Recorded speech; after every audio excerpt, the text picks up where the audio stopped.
በስመ አብ ወወልድ ወመንፈስ ቅዱስ አሐዱ አምላክ አሜን። እግዚአብሔር ቤተሰቦች እናታችን የቅድስት ድንግል ማርያም የአስራት የበኩራት ልጆች በወደደንና ባፈቀረን በጌታችን በመድኃኒታችን በኢየሱስ ክርስቶስ ፍጹም ሰላም እንደምንቆያችሁ አሜን። እግዚአብሔር ስሙ ከአጽናፍ አጽናፍ ከዓለም ዳርቻ እስከ ዓለም ዳርቻ የተመሰገነና የተወደሰ ይሁን።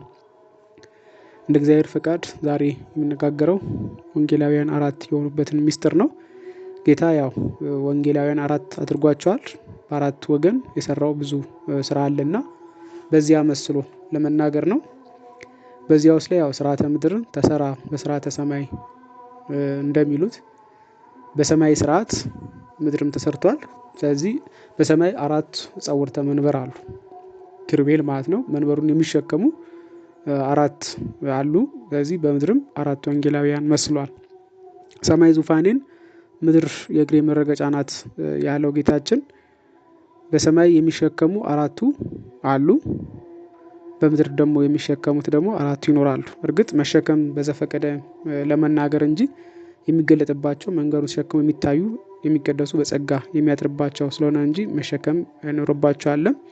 ያው እኛ እግራችን እንደምንሸከመው ማለት ነው። ሰውና የጫማ ሁኔታን በደንብ ማጤን ያስፈልጋል። በዘባነ ኪሩብ ተቀመጠ ስንል እኛ ጫማችን እንደምንሸከመው ጫማችን እኛን ይሸከማል ሳይሆን እኛን ጫማችን የምንሸከመውና በዚያ ልክ ነው የምናየው። እዚህ ኪሩቤል ሱራፌል ምንም ግዝፈት አላቸውና እነዚህም ገጽ አራቱ ገጽ ምንላቸው ገጸ ሰብ፣ ገጸ አንበሳ፣ ገጸ ላይምና ገጸ ንስር ማለት ገጸ ላይምና ገጸ ንስር ናቸው። እዚህ እነዚህን በዘፈቀደ ያሳየናል ማለት ነው። ከብዙ አራዊት አንበሳ፣ ከብዙ እንስሳት ላይምን ወይም ሶርን፣ ከብዙ አዕዋፋት ንስርን፣ ከብዙ ፍጥረታት ሰውን መርጦ ስለምን ምሳሌ ያደረጋቸውን ብሉ ግብራቸውን በመልካቸው ለመግለጽ ነው። አራቱ ሁሉ መግብተ ሰብ አራዊት፣ መግብተ እንስሳ፣ መግብተ አዕዋፍ እንደሆኑ ለማጠየቅ ነው። ገጸ ሰብ አእምሯቸው እንዲገልጥ፣ ገጸ ላይ ተቀንዋያቸውን መገዛታቸውን በቀን እንደማያበረታታ ሲል ክርስቶስን ስለሚገልጠው መገዛታቸውን፣ ገጸ አንበሳ ግርማቸውን፣ ገጸ ንስር ተመስጧቸውን ለማጠየቅ በአራቱ እንስሳ አድርጓቸዋል። እነዚህ አራቱ ወንጌላውያን በእነዚህ ይመሰላሉ።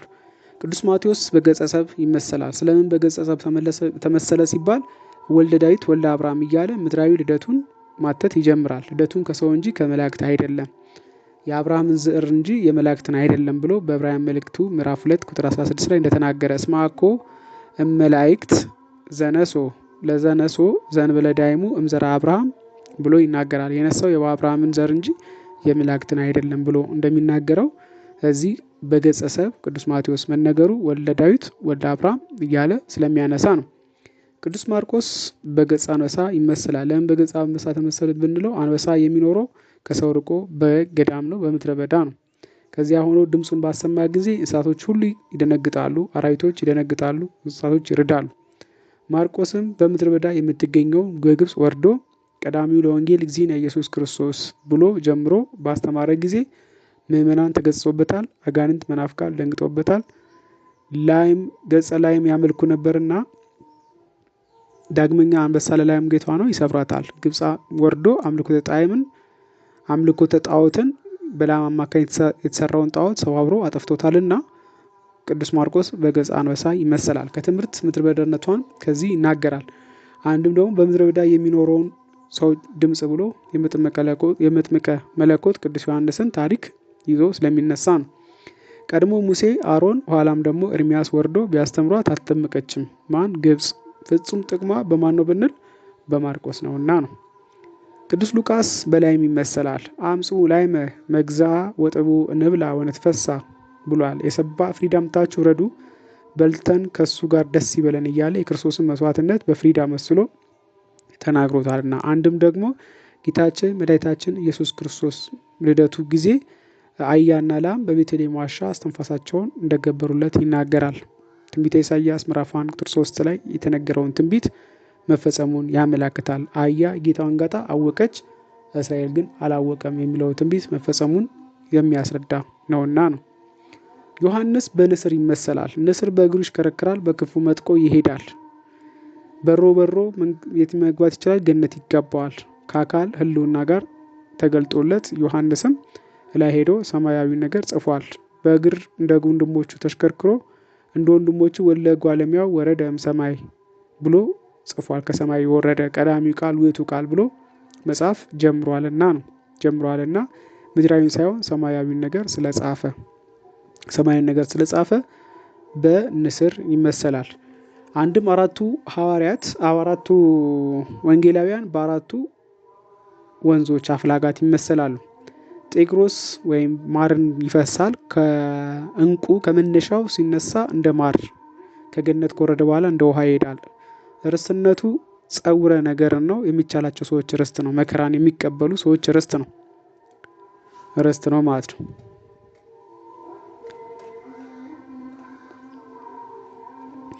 ስለዚህ በምን ይመሰላል ብንል በኤፌሶን ጤግሮስ ነው ያነሳ ነው። እሱ በሉቃስ ይመሰላል። ማር እንጂ ክቡር ነው። እሱም አባ ስሬሎሙ እስመ በዘኢያእምሩ ይግበሩ አባቱ የሚያደርጉትን አያውቁምና ይቅር በላቸው እያለ ክቡር ነገር ይጽፋልና በጤግሮስ ይመሰላል። ኤፌሶን በማቴዎስ ይመሰላል። ኤፌሶን በማቴዎስ፣ ጊዮን በማርቆስ ይመሰላል። ኤፍራጦስ ደግሞ ፈለከ ዘይት ነው። ርስትነቱ የሰማዕታት ርስት ነው። በቅዱስ ዮሐንስ ይመሰላል። ዘይት ጽኑ ነው። እሱም ጽኑ እስመ አነ እክዎ ለዓለም መከራ ግን አለባችሁ ተቀበሉታላችሁ፣ ነገር ግን ጽኑ እኔ ዓለም ድል ነስቻቸዋለሁ እያለ ስለሚያስተምር ማለት ነው። ዳግመኛም ዘይት ብሩህ ነው። የሰው ልቦና በትምህርቱ ብሩህ ያደርጋልና ዘይት አራቱን ሽቶ አዋህዶ በማዘን ያደርጋቸዋል። እነዚህ አራቱ ሽቶ የሚባሉት ከርቤ፣ ሚና፣ ሰሊክና እልው ናቸው። እነዚህን አንድ ያደርጋል። እሱም ወንድሞቹ በሚስጥር ያበዛቸዋልና ምንጭነታቸው ከዚህ ይናገራል። አንዱ ከምስራቅ ይወጣል ወደ ምዕራብ ይሄዳል። አንዱ ከምዕራብ ይወጣል ወደ ምስራቅ ይሄዳል። አንዱ ከሰሜን ይወጣል ወደ ደቡብ ይሄዳል። አንዱ ከደቡብ ይወጣል ወደ ምን ይፈሳል? ወደ ሰሜን ይፈሳል። ቅዱስ ማቴዎስ ጽፎ ለማርቆስ ደቀ መዛሙርት፣ ቅዱስ ማርቆስ ጽፎ ለቅዱስ ማቴዎስ ደቀ መዛሙርት፣ ቅዱስ ሉቃስ ጽፎ ለቅዱስ ዮሐንስ ደቀ መዛሙርት፣ ለቅዱስ ዮሐንስ ጽፎ ለቅዱስ ሉቃስ ደቀ መዛሙርት መስጠታቸውን ወንጌል በጥንት ስብከት የደረሰችበትን ለመናገር ነው መውጣታቸውን የሚያነሳው። አንድም በአራቱ ነፋሳተ ምሕረት ይመሰላሉ። አራቱ ነፋሳተ ምሕረት ለሰው ሕይወት ጽንዕ ይሆናሉ። ሕይወት መሆናቸው እስመ ነፋሳት ይሆሙ ሰማያት ብሎ ይናገራል። ሰማያት ውኆች ነፋሳታቸው ነፋስ ነው ይላል። ባህር፣ ውቅያኖስ ጨዋማ ባይሆኑና ነፋስ ባያሟሟቸው ኖሮ በሸተቱና በተሉ ነበርና እነዚህ የአራቱ የምሕረት ነፋስ ምክንያት ነው። እስመ ሙከተ ነፋሳት ነሰቡ ወለቁመተ ሥጋ ይላል። የነፋሳት ሁከት ቁመተ ሥጋን ያረዝማል። እስመ ነፋስ ያገዝፎ ለፍሬ በፍሬያት በነፋስ ይገዝፋሉ ይላል። ጽኑ ለመሆናቸው ደግሞ ወገብረ አዕማደ ሰማይ በነፋስ ይላል። ሰማይን በነፋስ አምድ አቆመው ይላል። ስለዚህ ሰማይ በነፋስ አምድ ነው የቆመው። ባቢል በተባሉ ነፋስ ቆሟል። ወኤምር በነፋስ አሉ እማንቱ እለ ይረብቡ አለለና ሰማይ ይላል። ሰማያት የቆሙት የረበቡት በምን ላይ ነው? በነፋስ ላይ ነው ማለት ነው። ስለዚህ እነዚህ አራቱ ነፋስ በዚህ ይመሰላሉ ማለት ነው። በእነዚህ ይነገራሉ። እነዚህም በነፈሱ ጊዜ ለሰው 5 ነገር ያመጡለታል። ጠል ያመጣሉ፣ ዝናብ ያመጣሉ፣ ሕይወት ያመጣሉ፣ በረከትና ፈውስ ያመጣሉ።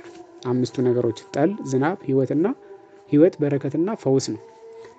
እነዚህ ከአራቱ ወንጌላውያን ጋር ምን ያገናኛቸዋል ቢሉ አራቱ ወንጌላውያን ባስተማሩ ጊዜ ለሰው 5 ነገርን ያስገኛሉና እንደ ጠል የተባለው ትምህርቱን፣ እንደ ዝናብ የተባለው ስጋው ደሙን፣ እንደ ሕይወት የተባለው ሕይወት መንፈሳዊውን፣ እንደ በረከት የተባለው በረከት መንፈሳዊ፣ እንደ ፈውስ ደግሞ ፈውስ መንፈሳዊን ያመጣሉና አንድም መላውም በረከት ህብስትን ይጽፋሉና እንደ ፈውስ መንፈሳዊን ይጽፉና እንደ ፈውስ ንስሐን ያመጣሉና አራቱ ነፋሳተ ምሕረት ያለሙትን የሚያጠፉ ያለመለሙትን የሚያደርቁ ደግሞ ምኖች አሉ? 8 ነፋሳተ መዓቶች አሉ። እነዚህም በነፈሱ ጊዜ በ5 ነገር ይመጣል። 5 ነገር ይመጣል። ወደ ምድር ይበስት ይመጣል። ድርቅ፣ ሐሩር ይመጣል። ቃጠሎ፣ ድምሳሴ ይመጣል። በጦርነት መጥፋት፣ አንበጣና አናኩ በመንጋ ሆኖ የሚመጡ ነገሮች ናቸው። አናኩ የሚለው ይበስት፣ ሐሩር፣ ድምሳሴ፣ አንበጣና አናኩ እነዚህ ወደ ምድር ይመጣሉ። 8ቱ ነፋሳተ መዓት በነፈሱ ጊዜ። አራቱ ነፋሳተ ምሕረት ያለመለሙትን የሚያደርቁትን ያለሙትን የሚያጠፉ እነዚህ 8ቱ ነፋሳተ መዓት እንዳሉ ሁሉ አራቱ ወንጌላውያን ያስተማሩ የሚያስክዱ ያለሙትን የሚያጠፉ ደግሞ 8 ቤተ አይሁድ አሉ። እነዚህ 8ቱ ቤተ አይሁድ የሚባሉት አጣን ናቸው። መጸባን ወይም አጣን፣ መጸባን፣ ቀራጮች፣ ጸሐፍት፣ ፈሪሳውያን፣ ሰዱቃውያን፣ ረበናት፣ መግብተ ምኩራብ የሚባሉ ምኩራብን የሚከፍቱ ሊቃነ ካህናት ሐናና ቀያፋ፣ መላእክተ ሕዝብ የሕዝብ ሽማግሌዎች 72 ናቸው። 72 ናቸው። እነዚህ የሕዝብ ሽማግሌዎች አልእምተ ዝዕላን ይባላሉ። በሽማግሌዎች ከፍ ብሎ ደግሞ ለንጉስ የሚቀርቡ እልመተ ዝዕላን ምንላቸው። እልመተ ዝዕላን እነዚህ 8ቱ 5ቱን አይደለም የሚያመጡት ወደ ምድር ይበስት፣ ሐሩር፣ ድምሳሴ፣ አንበጣና አናኩ በሰው 5 ነገር ይታዘዙበታል፣ ያዛሉ። እነዚህ ቤት 8ቱ የታይሙድ እንደ ይበስት እንደ ድርቅ የተባለው ይብስት የአይምሮ ድርቀትን ያመጣሉ። እንደ ሐሩር እንደ ቃጠለው መከራን ያመጣሉ። የሚወጡ ከ8ቱ መስኮቶች ነውና ነው። እንደ ድምሳሴ ያሉ ደግሞ ደጋግ ሰዎች በስጋቸው፣ ክፉ ሰዎች ደግሞ በነፍሳቸው የሚጎዱ ናቸው። እንደ አንበጣ አላዊ ንጉስ፣ መናፍቅ፣ ጳጳስ ያመጣሉ። እንደ አናኩ ደግሞ እንደ መንጋ ብዙ ሰራዊትን ይዞ መጥተው ይላሉ፣ ያስግዳሉ። 8ቱ ንፋሳተ መዓት በአራቱ ንፋሳተ ምሕረት ተወስነው ተገትተው እንደሚኖሩ ሁሉ 8ቱም ቤተ አይሁድ ትምህርታቸው በአራቱ ወንጌላውያን ትምህርት ተወስነው ተገቶ ይኖራልና በ8ቱ ምሕረተ ነፋስ ይመሰላል። አንድም ዳግመኛ በአራቱ ባህሪያት ይመሰላሉ። አራቱ ባህሪያት የወጣ ፍጥረት የለም አንዳችም ከመላእክትና ከዚህ ከ7ቱ ፍጥረታት ውጪ ሁሉም በአራቱ ባህሪያት ስጋ የተፈጠሩ ናቸው። እሳት፣ መሬት፣ ውሃና ነፋስ ማለት ነው። ከአራቱ ወንጌላውያን የወጣ ትምህርትም የለምና በአራቱ ባህሪያት ይመሰላሉ። አንድም በአራቱ ማዕዘነ ዓለም ይመሰላሉ። ከአራቱ ማዕዘን ዓለም የወጣ ፍጥረት የለም። ሁሉም በአራቱ ማዕዘን ውስጥ ያለ ነው ፍጥረቱ። ከአራቱ ወንጌላውያን ትምህርትም የወጣ የለምና በአራቱ ማዕዘን ዓለም አዜብ፣ መስዕ፣ ምስራቅና ምዕራብ ማለት ነው። በእነዚህ ይመሰላሉ።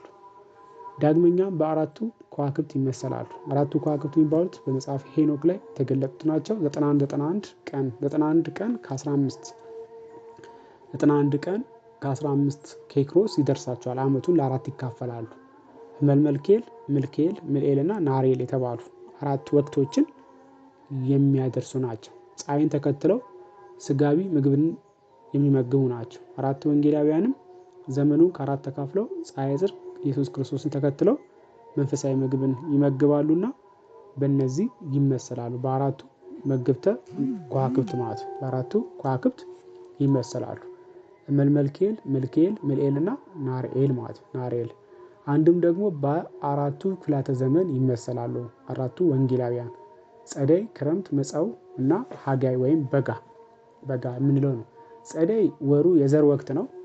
የዘር ወቅት ስለሆነ በቅዱስ ማቴዎስ ይመሰላል። ማቴዎስ ምን ብሎ ያስተምራል? ዘርዕንሰ ከሁሉ ይልቅ አምልቶ አስፍቶ አብዝቶ ጽፏል። ስለ ዘሩ ሊዘራ ወጣ እያለ አንድም ደግሞ ስለ ምድራዊ ልደቱን ጽፏል። ዳግመኛ ወሩ ደግሞ መሬት ነው። መሬት ነው። ስለዚህ ምድራዊ ልደቱን ስለጻፈ በጸደይ ማን ይመሰላል ስንል ቅዱስ ማቴዎስ ይመሰላል። ሁለተኛው ክረምት ነው። ወርሃ መሃይ ነው። የቅድሙ ወርሃ መሬት ነው። ይሄ ወርሃ መሃይ ነው፣ የውሃ ነው።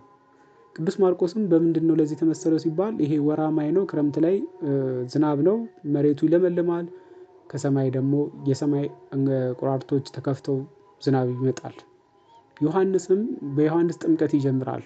ማርቆስም በጥምቀት ይጀምራልና ነው። በዮሐንስ ጥምቀት ይጀምራልና በክረምት ይመሰላል። ሶስተኛው መጸው ነው። ወርሃ ነፋስ ነው። በመጸው ጊዜ ቅዱስ ሉቃስ ይመሰላል። በአምሳለ ነፋስ የሚሰጥ የመንፈስ ቅዱስን ነገር መንፈስ እግዚአብሔር ቅዱስ ይመጽእ ላዕሌኪ ወኃይሉ ይጼልለኪ ብሎ ይጀምራል ወንጌሉን። መንፈስ ቅዱስ ይመጣል ኤሉላይልም ይጸልልብሻል ብሎ ለእመቤታችን ቅድስት ድንግል ማርያም የተበሰረውን ብስራት ያነሳልና በወርሃ ነፋስ ይመሰላል። ማን? ቅዱስ ሉቃስ። አራተኛው ሐጋይ ወይም ደረቅ እሳት ወር ነው። የበጋ ወር ወርሃ እሳት ነው፣ ደረቅ ነው። በቅዱስ ዮሐንስ ይመሰላል። ለምን በቅዱስ ዮሐንስ ተመሰለ ሊባል ደረቅ ወንጌልን ይዟል። መስተቃርር የሌለበትን ደረቅ ወንጌል ቀዳሚው ቃል ውእቱ ቃል ሀበ እግዚአብሔር ውእቱ በውእቱ እግዚአብሔር ውእቱ ብሎ ይጀምርና ቃል ስጋ ከሆነ ወሐደረ ላዕሌነ ወሪነ ስብሐቲሁ ከመ ስብሐተ አሐዱ ዋሕድ ይላል። ደረቅ ቃል ነው፣ ቀዳሚው ቃል ነው እያለ ይጽፋል። ወርሃ እሳት ነው። ሐጋይ ነው፣ ወርሃ እሳት ነው።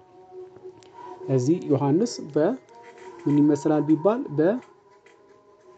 በሐጋይ ይመሰላል ማለት ነው። በሐጋይ ይመሰላል። እነዚህ አራቱ ወቅቶች በአራቱ ክፍላተ ወራት ይመሰላሉ። ለዛሬ ይቆየን። ያስተማረ የመከረን አባቶቻችን አምላክ የተመሰገነ የተወደሰ ይሁን። ቀጣዩን ሌላ ጊዜ እንነጋገራለን።